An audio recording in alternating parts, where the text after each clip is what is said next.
Di video sebelumnya, kita melihat bagaimana orang kaya tidak sekedar menabung gaji mereka.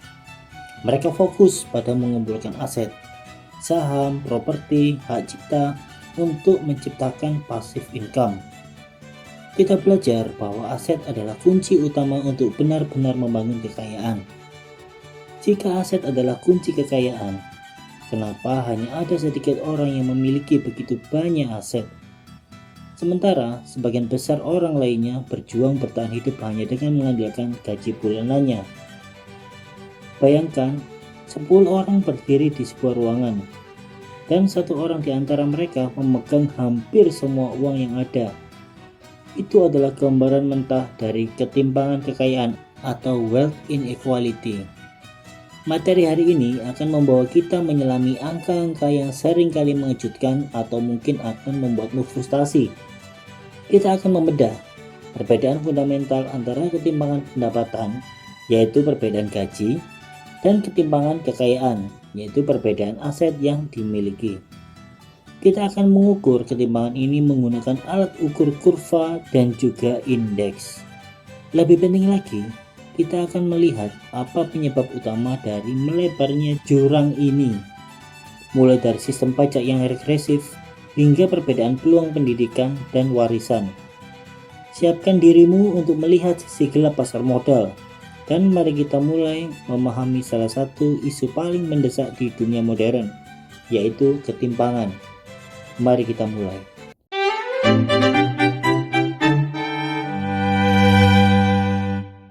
Sejauh dalam rangkaian playlist ini, kita telah belajar tentang mikroekonomi yang memaparkan ekonomi melalui pilihan individu atau kelompok kecil, dan melihat bagaimana pilihan-pilihan ini dapat mengarah pada hasil yang positif.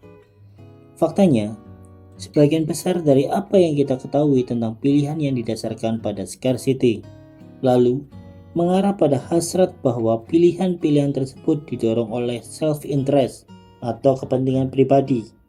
Dan oleh karena itu, semakin banyak kebebasan yang kita miliki untuk membuat pilihan, semakin nyaman pula posisi kita. Namun, seperti yang kita pelajari saat membahas barang publik dan eksternalitas di video yang ini, bahwa ada konsekuensi yang tidak diinginkan dari keserakahan manusia.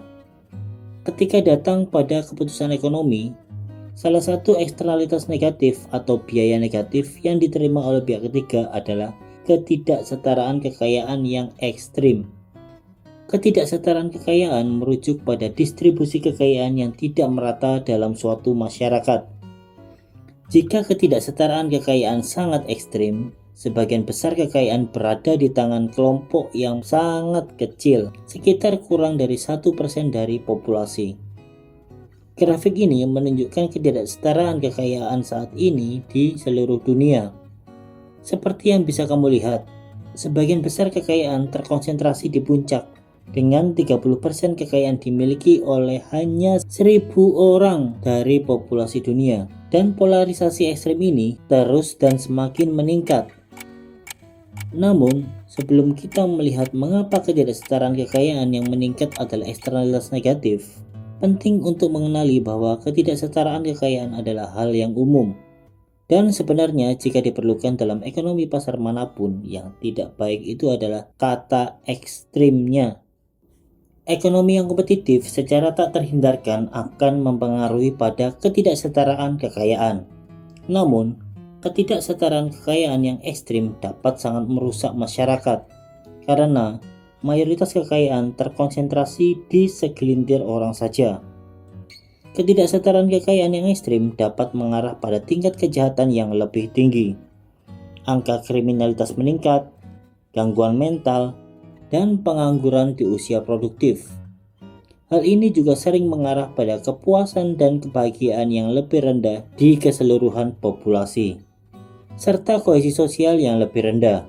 Ini memberi orang-orang kaya terlalu banyak kontrol atas kehidupan orang lain. Bahkan, ada bukti yang menunjukkan bahwa ini meningkatkan prevalensi pemerintah otoriter. Pada akhirnya, ketidaksetaraan kekayaan yang ekstrim membuat sangat sulit bagi mereka yang memiliki sedikit aset, atau bahkan tidak memiliki aset sama sekali untuk membangun kekayaan. Dengan kata lain, Dalam masyarakat yang sangat tidak setara, apabila tidak ada intervensi kekuasaan dan pemangku kebijakan di pemerintahan, seseorang yang terlahir miskin akan lebih cenderung meninggal dalam keadaan miskin pula. Dan meskipun mungkin mudah untuk mengenali bagaimana ketidaksetaraan kekayaan ekstrim merugikan orang yang hidup dalam kemiskinan, di sisi lain, itu juga merugikan mereka yang memiliki terlalu banyak kekayaan. Karena mereka juga akan pusing bagaimana mencari konsumen baru kalau masyarakat miskin terlalu banyak. Produsen memerlukan sejumlah besar konsumen untuk terus menghasilkan keuntungan. Dalam masyarakat di mana sebagian besar kekayaan terkonsentrasi di puncak, lebih sedikit konsumen yang mampu membeli barang dan jasa karena bokeh, yang dengan demikian mengarah pada pertumbuhan ekonomi yang lebih lambat. Itulah sebabnya, kalau harta sudah dimiliki dalam kurun waktu 1 tahun penuh, hendaknya sisihkanlah 2,5% untuk orang sekitarmu yang membutuhkan.